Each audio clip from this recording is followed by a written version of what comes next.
नमस्कार। माँ Bharti foundation online classes में आपका स्वागत है। कक्षा 9th और 10th के लिए एक मुख्य विषय के रूप में एक्टिव और पैसिव वॉइस का चैप्टर मैं आपके सामने लाया हूं, तो ध्यान दें। एक मैं सेंटेंस के माध्यम से आपको पहले इसको रूबरू कराऊंगा। आई ईट ए बनाना। आप वाक्य द्वारा समझिए। आई ईट ए बनाना, जिसमें यहां आई है वो सब्जेक्ट की भूमिका अदा करता है। ईट जो वर्ड है वो यहां पर मेन वर्ब की भूमिका अदा करता है और ए बनाना यहां ऑब्जेक्ट की जगह काम में आता है। पैसिव वॉइस में हम जब भी बनाते हैं तो हम यहां कर्ता को हम कर्म बनाते हैं, कर्म को हम कर्ता बनाते हैं और वर्ब की हम थर्ड फॉर्म में काम में लेते हैं। जैसा कि मैं आपको एक वाक्य बना के बता रहा हूं। आप देखिए यहां सामने, ए बनाना मैंने इस आई की जगह लिखा है और आई को मैं इसकी जगह ऑब्जेक्ट के रूप में लिख रहा हूं, तो इसका ऑब्जेक्ट फॉर्म होगा मी। इस ईट शब्द की यहां पर हम थर्ड फॉर्म यूज करेंगे इटन। जैसा कि रूल अभी मैं बता रहा हूं आपको, इससे जब ये कर्ता जब ऑब्जेक्ट में बदलेगा तो यह ऑब्जेक्ट में बदलते समय इससे जस्ट पहले हम बाय का प्रयोग करेंगे। कुछ रूल एंड रेगुलेशन भी होते हैं, हम उनकी भी चर्चा यहाँ पे करने जा रहे हैं कि ये यदि प्रेजेंट इंडेफिनिट टेंस में है तो हमें इसके आगे वाले काल प्रेजेंट कंटिन्यूअस टेंस की हमें हेल्पिंग वर्ब का प्रयोग करना है। अब यहाँ पर हमारे पूरे वाक्य में हेल्पिंग वर्ब को ही भरना है, तो प्रेजेंट कंटिन्यूअस की हेल्पिंग वर्ब होती है इज आर एम। ए बनाना यहाँ एक वचन सब्जेक्ट है तो इसके साथ में हम इज यूज करेंगे। तो ये बनाना बहुत आसान है, हार्ड नहीं है। आई ईट ए बनाना। अब वाक्य पुनः देखिए, आई यहाँ सब्जेक्ट है, ईट यहाँ मेन वर्ब है और ए बनाना यहाँ पर ऑब्जेक्ट है। हमने क्या किया है, देखो ए बनाना को हमने यहाँ पे सब्जेक्ट की जगह रखा है। आई यहाँ जो सब्जेक्ट है उसको हमने ऑब्जेक्ट की जगह रखा है पर ऑब्जेक्ट के रूप में लिया है इसको, और जो वर्ब है उसकी थर्ड फॉर्म यूज की है। हमने केवल इतना ही अंतर किया है, इतना ही चेंज किया है दोनों वाक्यों में कि यहाँ पर मैं यहाँ इसका यूज कर रहा हूं। वजह है एक रूल एंड रेगुलेशंस, जो एक सिंपल बात दर्शाती है कि यदि ये प्रेजेंट इंडेफिनिट टेंस में है तो इसका तो हमें इसको कंटिन्यूअस काल की इसकी हेल्पिंग वर्ब काम में लेनी है। अब मैं आपको थोड़ा और इसके बारे में बताने जा रहा हूं, ध्यान दीजिए। जब भी हम पैसिव वॉइस बनाते हैं तो हम तीन मुख्य नियमों का हम पालन करेंगे। पहला, सब्जेक्ट को हम ऑब्जेक्ट में बदलेंगे। We will change subject into object. Object को सब्जेक्ट में बदलेंगे। यहां पर लगभग जितने भी वाक्य आते हैं, हम 9th और 10th के स्टैंडर्ड पर जब हम बात करते हैं तो हम जब सब्जेक्ट को जब ऑब्जेक्ट में बदलते हैं तो उसके जस्ट पहले हमें बाय का प्रयोग करते हैं, बाय का प्रयोग करना होता है। और एक सबसे महत्वपूर्ण बात यह है जो आप बताना चाहूंगा, एक्टिव को हम पैसिव सेंटेंस में जब हम बनाते हैं तो हम मेन वर्ब की थर्ड फॉर्म हमेशा ही काम में लेते हैं। जैसा कि मैं आपको अब इससे पहले एक वाक्य आई ईट ए बनाना वाक्य लिखकर समझा चुका हूं कि मैंने आई को मैंने पहले बाई नहीं बनाया और ए बनाना को मैंने सब्जेक्ट की जगह रखा, वर्ब ईट की थर्ड फॉर्म इटन लिखी। उसी के नियमों को मैं यहाँ बताया है, लिखाया है।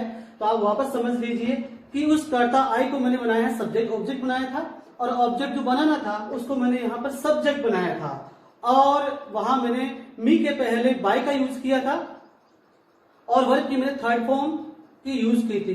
तो चारों मुख्य नियम हैं, इन नियमों पर ही हमें ज्यादा ध्यान देना है।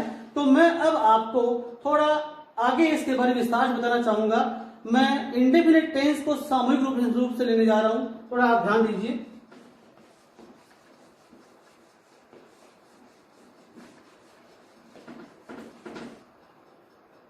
जैसा कि आपने टेंसों में पढ़ा होगा कि इंडेफिनिट टेंस 3 होते हैं, present indefinite, past indefinite, future indefinite. तो हमें सबसे पहले उनका कंस्ट्रक्शंस एक बार देखना होगा, उन्हीं के अकॉर्डिंग हम इनको पैसिव में बना पाएंगे।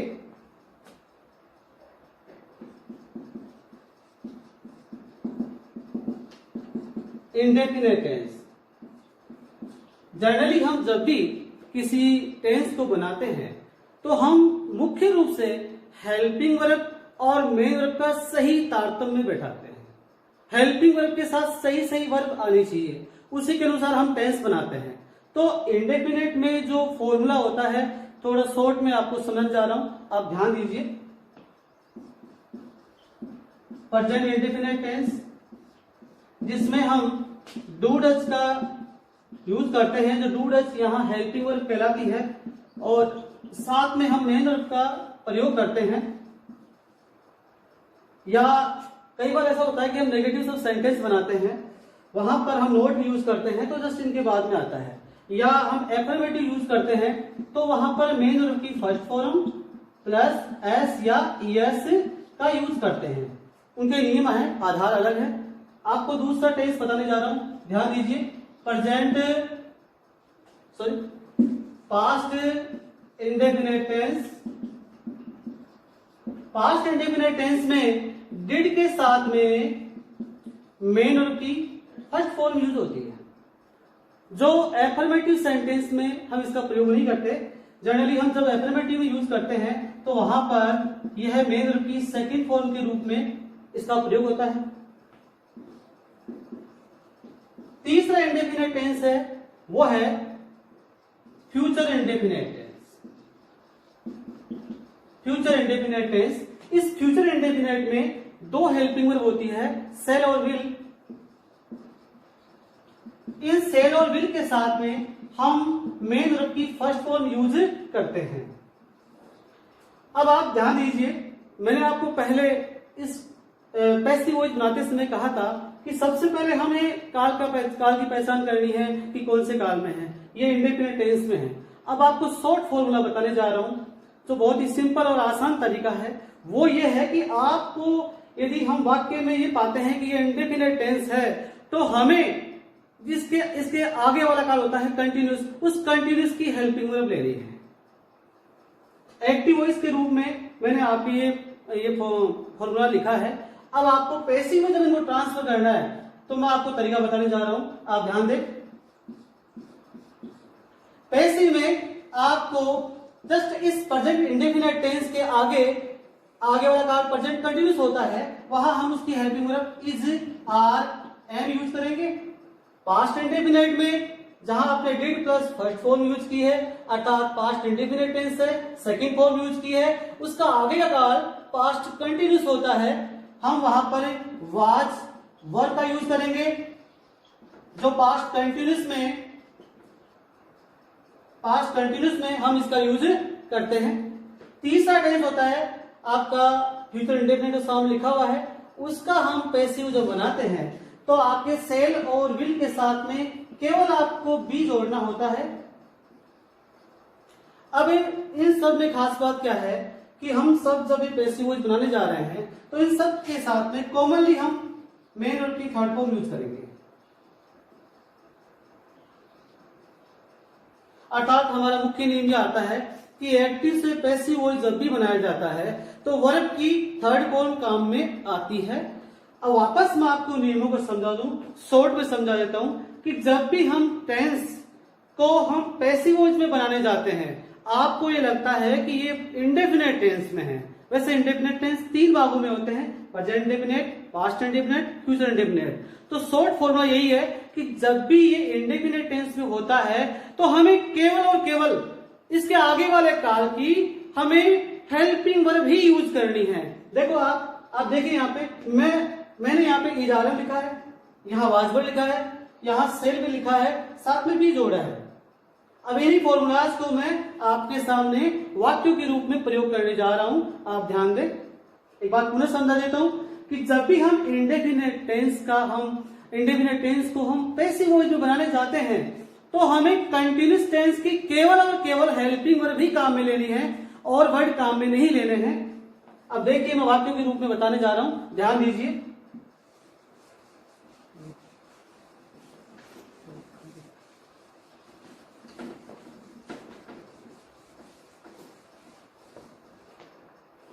पहला सेंटेंस जो लिखने जा रहा हूं ध्यान दीजिए, यू सेल ए टॉय। आप सभी जानते हैं कि ये सब्जेक्ट है, जस्ट इसके बाद में सेल जो वर्ब की फर्स्ट फॉर्म है, वर्ब की फर्स्ट फॉर्म में सब प्रेजेंट इंडेफिनिट टेंस में होती है। दूसरा वाक्य मैं थोड़ी जगह छोड़ के लिख रहा हूं, ध्यान दीजिए। यहां इसी को बना लेते हैं, यू सॉल्ड ए टॉय। हमने दोनों वाक्य में अंतर लगा, केवल इसकी सेकंड फॉर्म आ गई है, ये पास्ट इंडेफिनिट टेंस हो गया है। तीसरा वाक्य बनाते हैं, you will sell a toy. अब हमें जब इसका पैसिव वॉइस बनाना है तो पहले मैंने आपको नियम लिखाए थे कि सब्जेक्ट को हम ऑब्जेक्ट बनाएंगे, ऑब्जेक्ट को हम सब्जेक्ट बनाएंगे, सब्जेक्ट को हम ऑब्जेक्ट बनाएंगे, ऑब्जेक्ट को हम सब्जेक्ट बनाएंगे। तीनों में हम इसी रूप को पालन करेंगे। और सबसे महत्वपूर्ण बात है, आपको काल पहचानना है, तो तीनों में काल आपको पता रहेगा इंडेफिनिट टेंस ही है। इसमें प्रेजेंट इंडेफिनिट, इसमें पास्ट इंडेफिनिट, इसमें फ्यूचर इंडेफिनिट। अब देख लीजिए कितना आसान है पैसिव वॉइस बनाना। आपको इतना करना है, इस ऑब्जेक्ट को यहां रखना है ए टॉय। इस सब्जेक्ट को आप यहां लाओगे, ऑलरेडी जगह लाओगे, तो ये बन जाएगा बाई यू। आप सभी को पता है यू का ऑब्जेक्टिव फॉर्म यू ही होता है। यहां इसको भी देख लेते हैं नेक्स्ट वाक्य में। इसका ये सेंटेंस पास्ट इंडेफिनिट टेंस में, क्योंकि यहाँ पर सेकंड फॉर्म है। आप इस ए टॉय को, ऑब्जेक्ट को सब्जेक्ट की जगह लाओ, यहां बनेगा ए टॉय। इस सब्जेक्ट को आप यहां लाओगे तो बाई यू रहेगा। तीसरा टेंस है आपके सामने फ्यूचर इंडेफिनिट टेंस है। आप ध्यान दीजिए, इस ए टॉय को यहां रखते हैं, यू को हम यहां लाते हैं। अब बदलाव वाली बात जो सामने है वो महत्वपूर्ण बात क्या है, आप सभी को बताया जा रहा है बार बार कि वर्ब की थर्ड फॉर्म काम में लेंगे, तो हम वर्ब की थर्ड फॉर्म काम में लेते हैं सोल्ड। यहां भी हमने सोल्ड लिखा है, यहां भी हमने सोल्ड लिखा, क्योंकि वर्ब की तीनों सेल की तीनों फॉर्म होती है, सेल, सोल्ड और सोल्ड। थर्ड फॉर्म सोल्ड ही आएगी। अब बदलाव क्या था जो हमने पहले चर्चा की थी कि यदि इंडेफिनिट टेंस आता है तो पैसिव वॉइस कैसे बनाएंगे। तो मैंने एक शॉर्ट फॉर्मूला बताया था, इंडेफिनिट टेंस आता है तो केवल और केवल कंटिन्यूस की ही हेल्पिंग वर्ब लेनी है। आप ध्यान दीजिए, ये प्रेजेंट इंडेफिनिट में है तो प्रेजेंट कंटिन्यूस की हेल्पिंग वर्ब मैंने आपको इज आर एम बताई थी। तो आप देखिए यहाँ ए एक वचन सब्जेक्ट है तो यहाँ इज का ही प्रयोग होगा। ये पास्ट इंडेफिनिट टेंस है तो इसका आगे वाला काल होता है पास्ट कंटिन्यूस टेंस। वहां की दो हेल्पिंग वर्ब होती है, वाज और वर। जहां यदि ये तो एक वचन है तो हम यहाँ पे वाज का प्रयोग करेंगे। तीसरा जो आपके सामने टेंस है, you will sell a toy, ये फ्यूचर इंडेफिनिट टेंस है जहां दो हेल्पिंग वर्ब होती है, सेल और विल। जहां सेल का प्रयोग तो आई और वी के साथ में करते हैं और शेष कर्ताओं के साथ हम विल का प्रयोग करते हैं। तो ए टॉय है, इसके साथ में देखिए इस सेल और विल में हम विल को चुनेंगे, तो इस तरह विल का हमने यहाँ प्रयोग किया। तो आपको बताया गया था मैंने, कर्ता को हम कर्म बनाते हैं, कर्म को हम कर्ता बनाते हैं, वर्ब की हमेशा हम थर्ड फॉर्म में काम लेते हैं। कर्ता को हम कर्म बनाते हैं, कर्म को हम कर्ता बनाते हैं, वर्ब की थर्ड फॉर्म काम लेते हैं। इस वाक्य में देखिए कर्ता को हम कर्म बनाएंगे, कर्म को हम कर्ता बनाएंगे और वर्ब की थर्ड फॉर्म काम लेंगे। बदलाव केवल इतना ही है, केवल हेल्पिंग वर्ब का बदलाव है। ये हेल्पिंग वर्ब का बदलाव ही बहुत इंपॉर्टेंट है। आप इस हेल्पिंग वर्ब बदलाव करना सीखिए। वापस पुनः बताने जा रहा हूं, यदि इंडेफिनिट टेंस को हम पैसिव वॉइस में बनाते हैं तो हमें केवल और केवल वर्ब की हमें हेल्पिंग वर्ब को यूज करना है। इंडेफिनिट टेंस को पैसिव वॉइस में कैसे बनाया जाता है मैंने बताया था। अब मैं आपको टेंसों में कंटिन्यूस टेंस होता है उसका पैसिव वॉइस कैसे बनाते हैं मैं वो बताऊंगा, आप ध्यान दें। सबसे पहले मैं आपको एक वाक्य बोर्ड पे समझाने जा रहा हूं, आप ध्यान दें।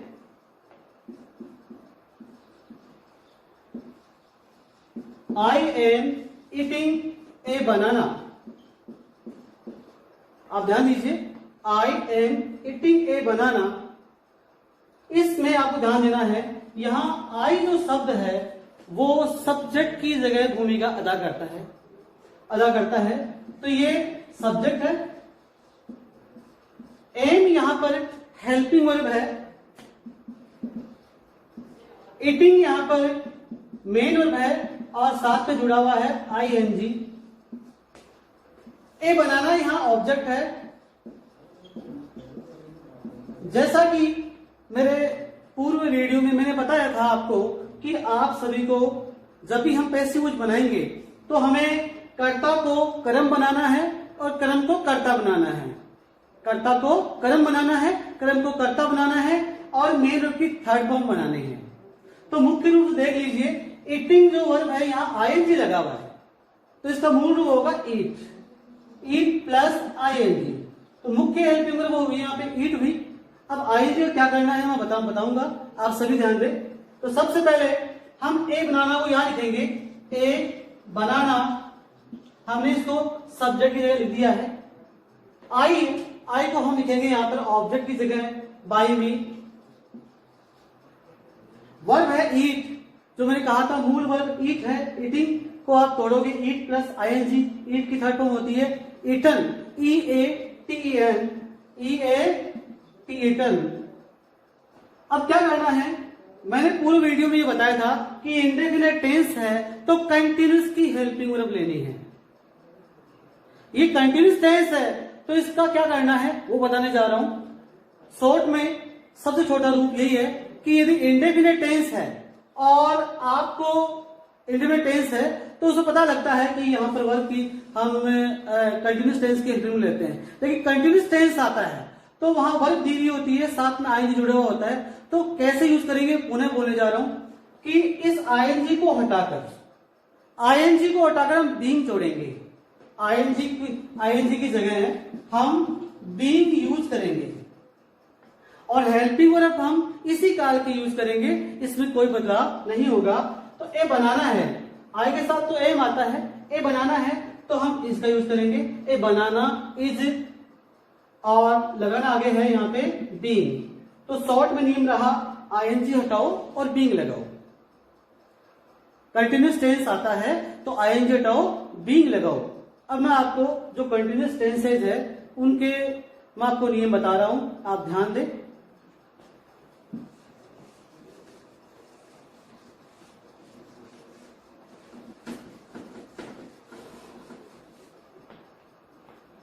देखिए,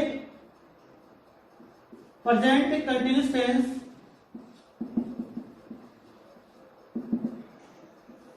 प्रेजेंट कंटिन्यूस टेंस में हम वाक्य कैसे बनाते हैं, हम सब्जेक्ट बनाते हैं, सब्जेक्ट के साथ में हम इजारम प्लस वर्ब के पीछे आईएनजी का यूज करते हैं। तो मुख्य रूप से हम is, are, am plus verb के पीछे आईएनजी का प्रयोग करेंगे।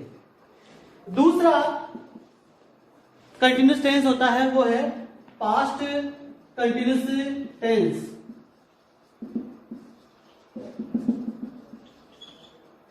इस पास्ट कंटिन्यूस टेंस में दो हेल्पिंग वर्ब होती है, was verb plus main verb की फर्स्ट फॉर्म प्लस आईएनजी।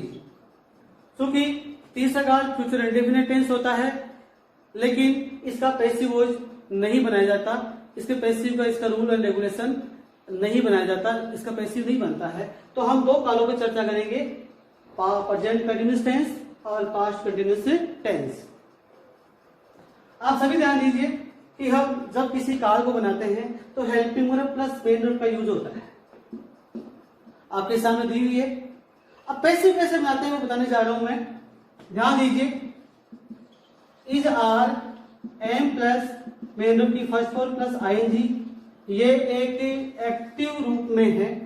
दूसरा यहां पे है वाज वर्ब मेन वर्ब की फर्स्ट फॉर्म प्लस आईएनजी।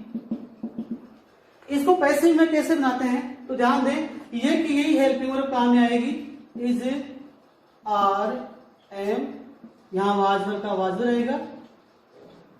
केवल बदलाव में मैंने आपको एक छोटा सा बताया था कि आईएनजी हटाओ बीइंग लगाओ, तो आपको आईएनजी हटाकर बीइंग लगाना है, यहां पर आपको बीइंग यूज करना है। यहां पर ऑलवेज जैसा कि हम एक्टिव से पैसिव में बनाते हैं तो वर्ब की थर्ड फॉर्म यूज करते हैं, तो वर्ब की थर्ड फॉर्म यूज की जाएगी। आप सभी ध्यान दें, वापस शॉर्ट फॉर्मूले को बताने जा रहा हूं। यदि आपको ये लगता है कि ये कंटिन्यूस टेंस है, कंटिन्यूस टेंस है, तो कंटिन्यूस टेंस को पैसिव में बनाते समय हमें केवल इतना ही बदलाव करना है, केवल इतना ही बदलाव करना है कि आईएनजी हटाकर बीइंग जोड़ना है, आईएनजी हटाकर बीइंग जोड़ना है। अब मैं मेरे इस रूल को वाक्य में प्रयोग करने जा रहा हूं, आप ध्यान दीजिए। वापस एक बार बोर्ड को देख लेते हैं, यहाँ इजारन लिखा हुआ है बल्कि साथ में आईएनजी लिखा हुआ है। मैंने यहाँ बदलाव क्या किया है, देखो इजारन का यूज वैसे का वैसा ही है, बीइंग जोड़ा है, इस वर्ब के पीछे आईएनजी लगा हुआ था, उन्होंने बीइंग जोड़ा है और वर्ब को मैंने थर्ड फॉर्म में यूज किया है। Past continuous tense was verb, first form plus ING, तो यहाँ पे देखिए वाज वर्ब का वाज वर्ब है, यहाँ इस आईएनजी को उठाके मैंने बीइंग लगाया है और वर्ब की थर्ड फॉर्म यूज की है। तो शॉर्ट में वापस समझ लेते हैं कि यदि कंटिन्यूस टेंस है तो हम मेन वर्ब की थर्ड फॉर्म को यूज करने से पहले, उससे पहले हम बीइंग लगाएंगे, आईएनजी हटाओ बीइंग लगाएंगे, ये नियम आपको लगाना है। अब इनको मैं वाक्यों में समझाने जा रहा हूं, आप ध्यान दें।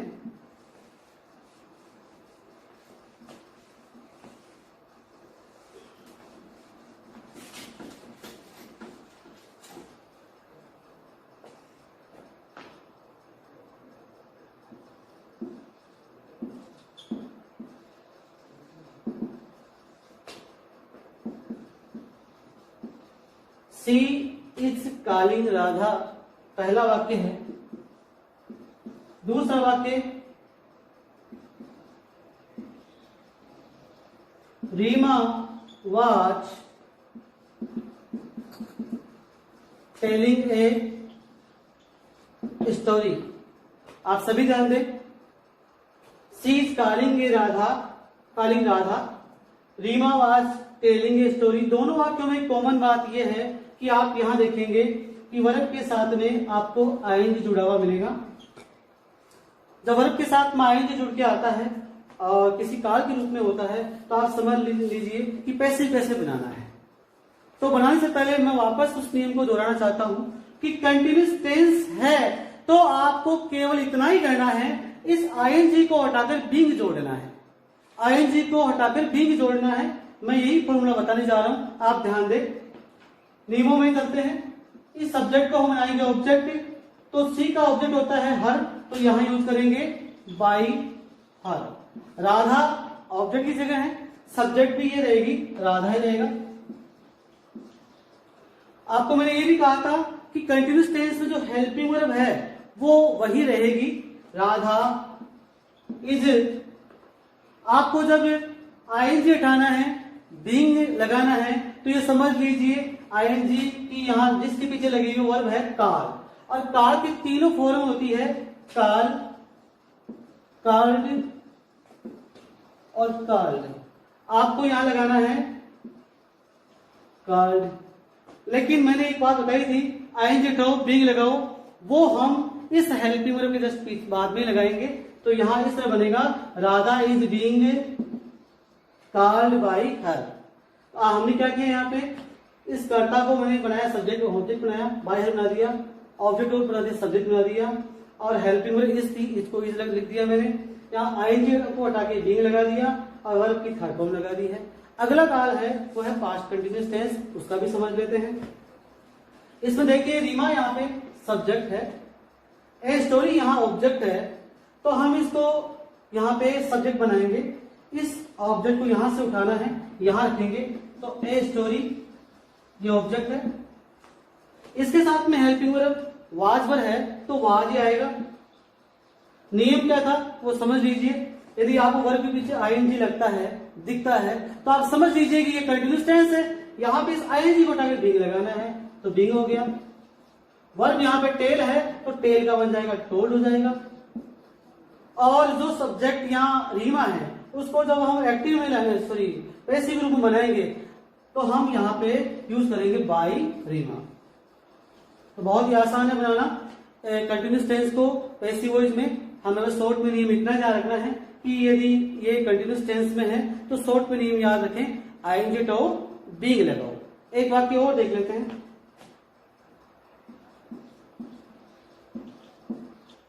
कमला इज आस्किंग ए क्वेश्चन। आप समझे यहाँ पे कमला यहाँ सब्जेक्ट है, इज यहाँ हेल्पिंग वर्ब है, आस्क मुख्य वर्ब है, साथ में आईएनजी जुड़ा हुआ है, एक क्वेश्चन यहाँ ऑब्जेक्ट है। तो हमें सीधा बनाना है, नियम आप समझ ही चुके होंगे। तो एक क्वेश्चन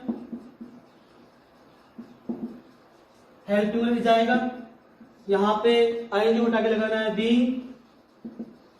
आस्क का वर्ब थर्ड फॉर्म होती है आस्के, और बाय कमला लगाना है। इस प्रकार से हम एक्टिव वॉइस को पैसिव बदल लेते हैं। कंटिन्यूस टेंस में वाक्य आते हैं तो हम उनके रूल मुख्य नियम रहेगा आईएनजी टू बीइंग लगाओ। धन्यवाद।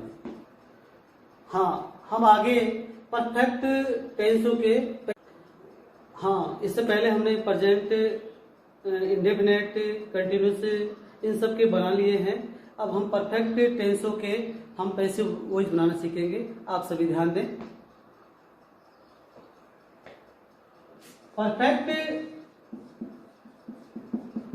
टेंस की हम जब बात करते हैं तो आपको पता है हम परफेक्ट टेंस तीन तरह के हो जाते हैं, प्रेजेंट परफेक्ट, पास्ट परफेक्ट और फ्यूचर परफेक्ट। तो उनकी कंस्ट्रक्शन किस प्रकार से होती है मैं आपको एक्टिव वॉइस में समझा देना चाहता हूं। ध्यान दीजिए। प्रेजेंट परफेक्ट टेंस में देखिए हैव का यूज होता है और मेन वर्ब की थर्ड फॉर्म हम यूज करते हैं। पास्ट परफेक्ट में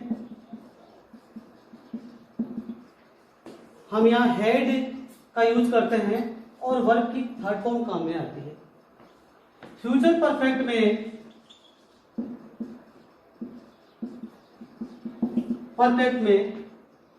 सेल विल के साथ में आपको हैव जोड़ना होता है और मेन वर्ब की थर्ड फॉर्म में काम में लेते हैं।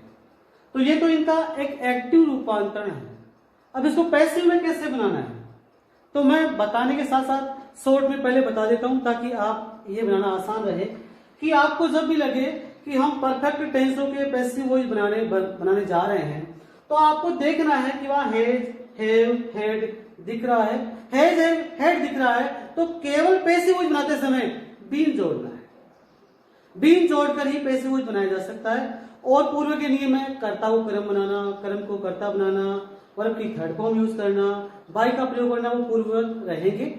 मैं आपको अब किस प्रकार से बनाते हैं वो समझा रहा हूं, एक वाक्य के माध्यम से बता रहा हूं। देखिए सभी आप, आई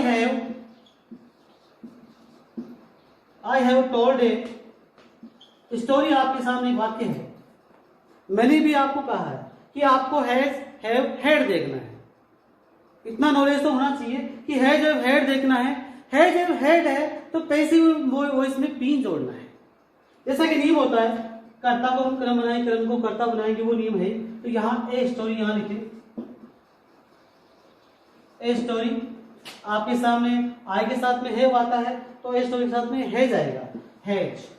केवल आपको मैंने ये कहा था कि जहां हैज, हैव, हैड लिखा हुआ है वहां केवल बीन जोड़ना है। तो नियम अपना सामने आता है, हैज है तो बीन जोड़ दो। A story has been, verb यहाँ टेल है, इसकी थर्ड फॉर्म टोल्ड होती है तो टोल्ड लिख दिया हमने। और बाय मी हमने यहाँ लिख दिया है। तो खास अंतर क्या रहा हम देख लेते हैं। कर्ता को हम कर्म बना चुके, कर्म को कर्ता बना चुके हैं। केवल इतना ही अंतर था कि यहाँ पे हैज, हैव, हैड देखना है और बीन जोड़ना है। ये पैसिव वॉइस इस तरह शॉर्ट में बनाया जा सकता है। अब मैं पूरे नियमों के रूप में समझाने जा रहा हूं तो सभी ध्यान दें।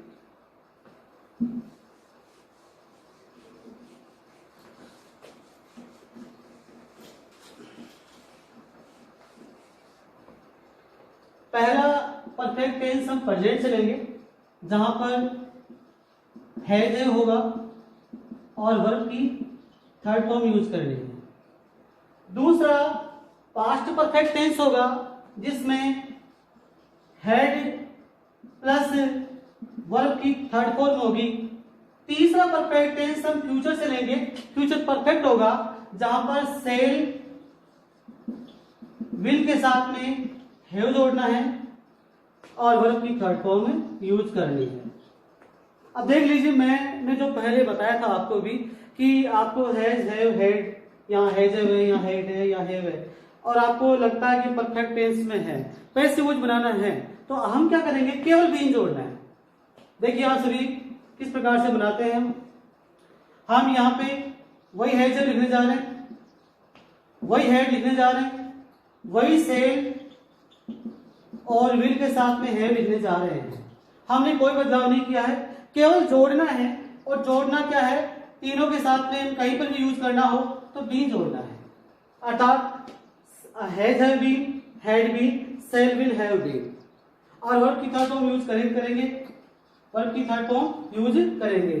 तो अंतर इतना है, केवल समझना है कि हैज हैव हैड दिया हुआ है तो परफेक्ट टेंस में इनका यूज करते हैं हम, तो वहां पर हमें केवल बीन जोड़कर हम इनका बना सकते हैं। आप देख लीजिए, अब इनको मैं वाक्यों के रूप में समझाऊंगा, आप सभी ध्यान दें।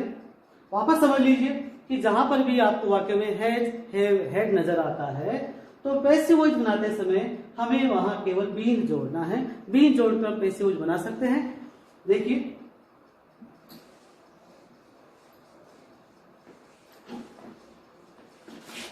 अब हम वाक्यों के रूप में समझेंगे।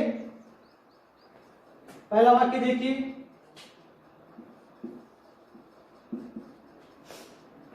कमला हैज रिटर्न ए लेटर। आप समझिए, कमला हैज रिटर्न ए लेटर, ये प्रेजेंट परफेक्ट टेंस में है। दूसरा वाक्य इसी को बदल देते हैं पास्ट में, Kamla had return a letter. तीसरा वाक्य देखिए, जो फ्यूचर परफेक्ट में बदलेंगे, कमला विल हैव